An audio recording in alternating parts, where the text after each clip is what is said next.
Hello， 大家好，歡迎收睇控糖在線。嗱，患上糖尿病咧，要關注血糖咧就必然嘅。咁但係除咗血糖之外，其實我哋仲有冇其他嘅數字咧係值得要關注嘅咧？今日咧好開心可以邀請到咧陳樂內分泌及糖尿科專科醫生咧上嚟同大家講解下。陳醫生你好。你好啊 Kenny。係啊，嗱，陳醫生啊，首先第一個問題咧，我代表好多病人問嘅。嗱，有咗糖尿病，我哋關注血糖係必然㗎。咁好多朋友咧，其實個血糖都控制得好好，但係點解日子耐咗咧，又會有蛋白尿啊，甚至乎咧腎功能都出現問題咧？點解會咁嘅咧？其實有好多個因素嘅。第一就係個糖尿病病患嘅時間可能好長。咁即使你控制得好好啊，其實都好在所難免會出現一啲微絲血管嘅併發症。咁包括糖尿上眼啦，同埋糖尿影響個腎啦，同埋神經線嘅。咁呢個係其中一個原因。第二個咧就係可能血壓控制得唔好喎。咁雖然你血糖控制得好，咁所謂三高好多時血糖、血壓、膽固醇一齊嚟噶嘛。咁如果你血壓係控制得唔好嘅時候咧，咁佢對你嘅腎嘅衝擊咧係會大，而影響到呢個尿蛋白嘅出現嘅。咁第三個咧就係基因嘅問題啦。咁我哋亞洲人咧睇翻嗰啲國際嘅數據啊，我哋有糖尿病，所有嘅咁多個糖尿嘅併發症咧，其實腎病係最常見嘅。咁所以你好多時都會聽到有啲糖尿腎病嘅病患者有家族史佢上一代都係有糖尿腎病嘅。係咁嗱，講到糖尿腎病啦，咁其實好多朋友都會關注咧，就係喂初頭就可能有蛋白尿啦，係咪？咁其實係咪有咗蛋白尿又等同已經有腎病嘅咧？可以咁講啦，不過蛋白尿咧係分一個過程嘅。開始由微尿蛋白出現先，跟住由大啲嘅蛋白開始出現，咁嗰陣就有啲遲啦。咁所以喺微尿蛋白出現嘅嗰個階段咧，如果可以強烈咁樣醫治所有嘅嗰啲危疾因素咧，係喺嗰個階段係可以翻到轉頭嘅。咁其實嗱，如果我知道你每一日都接觸好多病人啦，咁其實按你嘅臨床經驗啊，其實有邊一類嘅併發症咧係比較普及喺糖尿病患者身上嘅？咁頭先講過就係腎病啦，係其他就係糖尿上眼啦，黃斑受到影響啦，咁另外就係腳嘅神經啦，有陣時有啲糖尿腳啊，有啲傷口唔埋會爛。腐爛啊，甚至乎截肢啊，呢啲咁嘅嚴重嘅併發症都可以出現㗎。咁另外咧就係大血管嘅併發症，咁包括心血管啦，好多糖尿病嘅病人需要做通波仔手術啦。咁另外就係中風啦，同埋依家咧越嚟越常見嘅咧就係一啲腦血管開始閉塞，就出現一啲早期嘅老人痴呆，糖尿病患者都要留意呢一樣併發症。我聽完你講咧，其實我好驚，因為你頭先講嗰幾樣嘢咧，我都係最擔心嘅。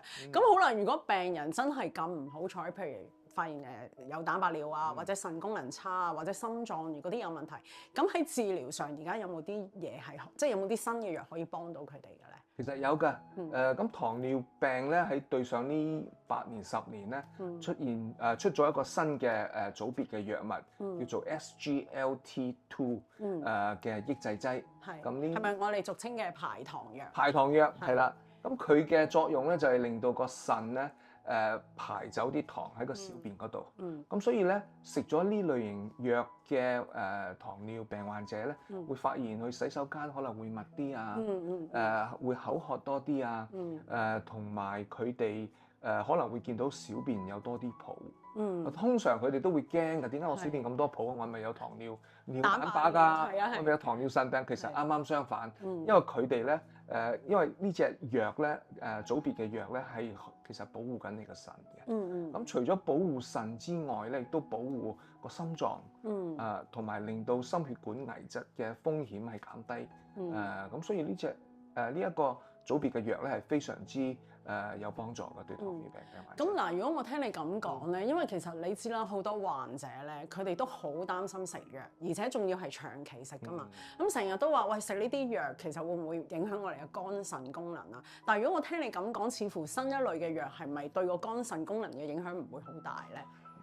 好嘅影響係好大嘅，係好嘅影響啊！其實就唔需要等到你啲併發症開始出現先至食呢一組嘅藥。其實如果你係冇微尿蛋白，乜事都冇，淨係血糖高，而你嘅體重都大部分嘅二型糖尿病病人都係偏高嘅。嗯咁就其實好適合食呢一組藥，嚟到避免併發症嘅出現，而唔係話出現咗嚟到去醫治。雖然出現咗已經好遲啦，嚟到去醫治咧，亦都係一個需要做嘅一個治療方案。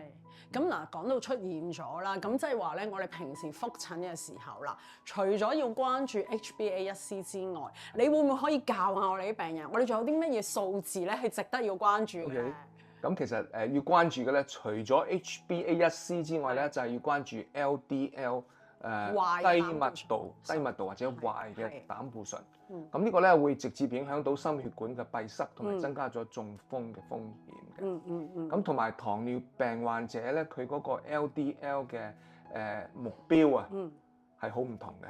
正常人咧，你2.6個 millimoles per liter 就得啦。但係糖尿病患者咧係需要低過1.8嘅。咁如果你係有糖尿病又通過波仔又或者有個輕微中風咧，咁你嘅風險係更加高。咁你需要咧係要低過1.4嘅。哇！咁所以好多糖尿病患者嚟到問我，陳醫生究竟乜嘢係一個正常嘅壞膽固醇標準啊？其實因人而異。咁其實依家咧嗰個方向咧就係越低越好。所有人其實我都叫佢1.4啦，你用呢個目標去追。咁安全啲係嘛？咁除咗呢個指標之外咧，就另外咧就係腎嘅指標好重要。腎嘅指標咧睇2樣嘢，第一就係血啦，就睇下你嘅腎功能嗰個 renal function，就睇嗰個肝基酸，英文叫 creatinine。咁另外一個指標咧就係叫做腎小球嘅過濾率，叫做 eGFR，英文叫記得 eGFR。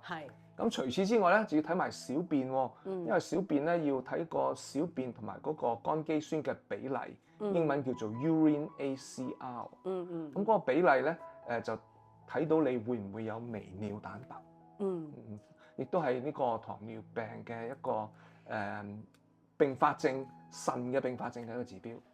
咁所以咧，其實除咗睇 HbA1c，我哋仲需要咧同醫生好好咁樣了解下自己嘅 eGFR 啦、UACR 啦、creatinine 啦，同埋個 LDL 係咪啊？冇錯。咁仲有血壓需唔需要關注咧？血壓需要，但係嗰啲好易量嘅就唔需要。咁啊係，咁啊係。喺診所都應該幫你量嘅。係，咁所以其實咧，你嘅建議咧，其實病人應該幾耐驗一次頭先嗰啲？我覺得如果你乜事都冇嘅話咧，就1年1次就得啦。但係如果你控制得唔係幾好咧，就可能3個月用咗藥之後咧，睇下你有冇改善。咁其實頭先我哋講漏咗，仲有一個指標嘅噃，就係心衰竭嘅指標，heart failure。咁糖尿病患者咧好多時咧個心肌係會弱啲嘅，咁佢未必會感覺到氣喘啊，因為佢好多都做唔到。係嘛？係。咁所以咧要睇另外一個指標咧，就係叫做 NT-proBNP， 有啲複雜，你問下你嘅醫生你就知㗎。咁呢個 NT-proBNP 咧，喺糖尿病患者嗰度就反映到佢哋有冇一個早期嘅心衰竭。如果有嘅話咧，SGLT2 抑制劑呢一組嘅藥咧，亦都係非常之適合嘅。咁但係呢個都係抽血驗㗎。呢個都係抽血驗。OK 好。咁嗱，咁樣咧今日聽阿陳醫生講咗咁多 tips 咧，嗱，大家下次覆診咧，記得問下你嘅主診醫生有冇驗齊呢一啲嘢嚇。如果冇咧，就要考慮下驗下啦。咁啊，今日咧好多謝你陳醫生教咗我哋咁多嘢。咁啊，希望咧日後有時間再上嚟我哋節目同我哋分享多啲控糖知識，好唔好啊？好啊。好多謝晒。拜拜。拜拜。